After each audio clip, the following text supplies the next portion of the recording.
Parliamentary form of government frames first.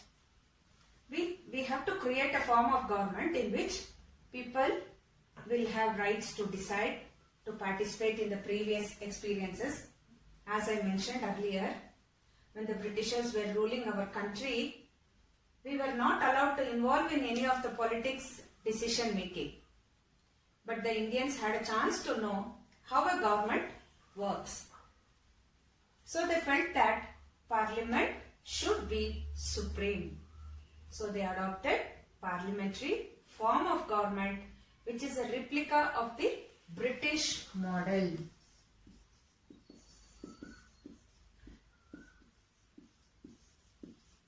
See children, replica means we copy the same, replica. See, in the previous I told you federalism we have copied from Australian constitution. Here British model replica it is.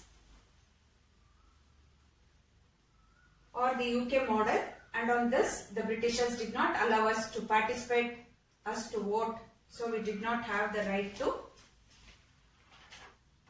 vote. So from the day on we have given equality, no discrimination is tolerated, right to vote has been guaranteed to all irrespective of their color, caste, creed, religion, region, from wherever and whatever religion they belong. 18 years of age and above will get the right to vote. So the parliament was set up and the universal adult franchisee. Universal adult franchisee means right to vote, that is the age above 18 years. Everybody have got, each and every individuals have got the right to vote, and this is there in our constitution, article number 321, that is right to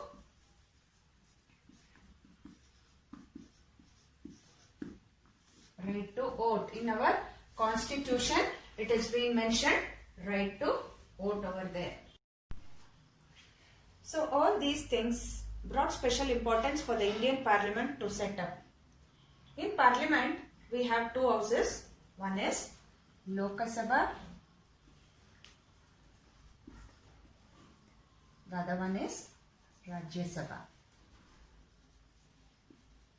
Children, here Lok Sabha is replica of UK Parliament, children. UK Parliament. Rajya Sabha is a replica of House of Lords. Lok Sabha has 545 number who are elected directly by the people. Here we find the people's representative getting elected. In Rajya Sabha we have for every state equal representation.